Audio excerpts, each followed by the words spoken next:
अस्सलाम वालेकुम गाइस, आप देख रहे हैं समय टीवी सियालकोट। और आज की वीडियो में हमारे पास ये रेफ्रिजरेटर फ्रिज का एक दरवाज़ा है जो कि जिसके ऊपर 2 लाख के ऊपर ये अटका होता है। तो वहाँ से दरवाज़े के अंदर उस लाख की जगह पे जो है ना वो प्लास्टिक के अंदर एक यानी कि खड्डा हो चुका था, सुराख बड़ा हो चुका था और साइड से वो कट गया था और दरवाज़ा ये नीचे गिर गया था। तो आप देख सकते हैं कि इसको हम आज रिपेयर कर रहे हैं। तो ये इसके रिपेयर करने का तरीक़ाकार है।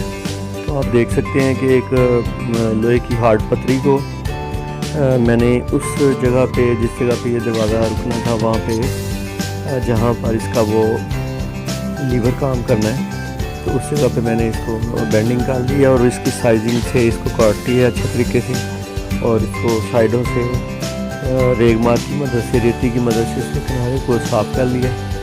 और आप देख सकते हैं कि इसके अंदर ड्रिल करके हम दोनों साइडों से तो इसके अंदर जो है ना वो रिबड़ लगा रहे हैं। ये एक हमारे पास मशीन होती है, रिबड़ मशीन, ये इसको रिबड़ गन भी कहा जाता है।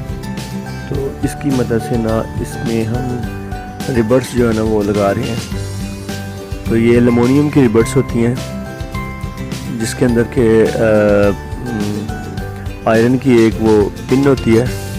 तो जैसे इसको प्रेस किया जाता है तो वो पिन जो है ना वो बाहर निकल जाती है और रिबड़ जो है ना वो फैल कर अपनी जगह पर मुकम्मल तौर पर लग जाती है और वो उस नीचे की सतह को और पतरी की सतह को आपस में सही तरीके से जॉइंट कर देती है। ये आप देख सकते हैं। तो इसके अंदर जहाँ पर इसके लीवर ने घूमना है तो मैंने उस जगह पर पथरी में पहले से ही सुराख कर लिया हुआ है, जबकि इसके नीचे ये काफ़ी इसकी बुरी हालत थी। तो यानी कि कट बन चुका हुआ था पूरा और दरवाज़ा बिल्कुल भी उसमें फ्रिज के अंदर खड़ा नहीं रहता था, बल्कि जब जैसे ही हल्का सा उसको खोलने की कोशिश करते हैं तो दरवाज़ा गिर जाता था। तो ये आप इसको देख सकते हैं कि इसकी अभी मैं थोड़ी सी बेंडिंग कर रहा हूँ ताकि ये देखने में भी अच्छा लगे और ये हाथ में जो है ना वो इसके जो पतरी के किनारे हैं वो हाथ में ना लग सके, ताकि अच्छे से काम कर सके। क्योंकि जो फ्रिज के दरवाजे की वो जो शेप गुलाई के रूप में है, तो अभी इसको मैं पतरी को भी सेम उसी तरह से थोड़ी सी गुलाई इसकी कर देंगे। तो जहाँ से इसको कट देने की ज़रूरत पड़ती है ये आप देख सकते हैं, मैंने एक छोटा सा कट दिया ताकि इसकी जो शक्ल है वो प्रॉपर उसी तरीके से आ जाए।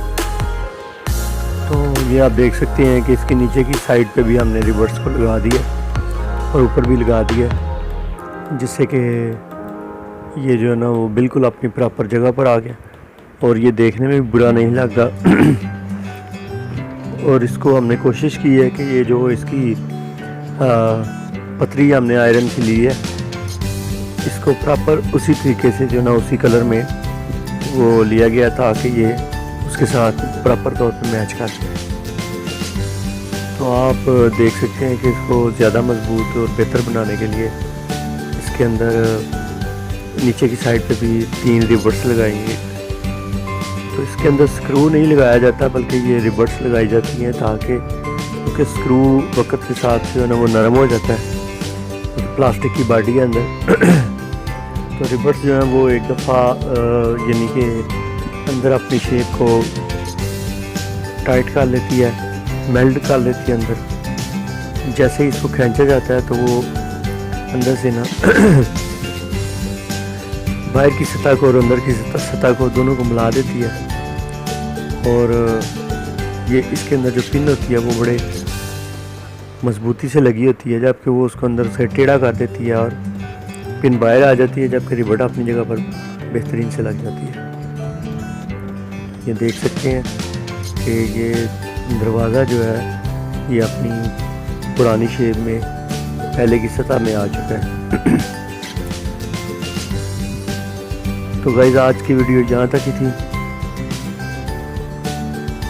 चैनल को लाइक और शेयर ज़रूर करें।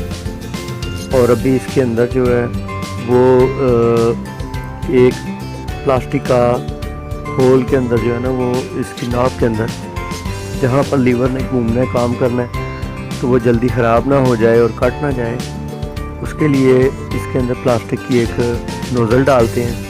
और ये आप देख सकते हैं, ये हमारे पास होती हैं। और ये इसका ये नोज़ल जो है वो बाज़ार से भी मिल जाती है। तो अभी इसके अंदर मैं थोड़ा सा ऑयल लगा दूंगा ताकि इसका जो लीवर है वो आवाज़ ना करे। जब दरवाज़ा खुलता है तो बाज़ दरवाजे जो है ना वो लोहा जो है वो आपस में रगड़ खाने की वजह से आवाज़ करते हैं, चीख की आवाज़ करते हैं। तो आज की वीडियो यहाँ तक थी, आप देख सकते हैं जी कि दरवाजे की मुकम्मल शेप वो दोबारा से अपनी हालत में आ गया। अल्लाह हाफ़िज़।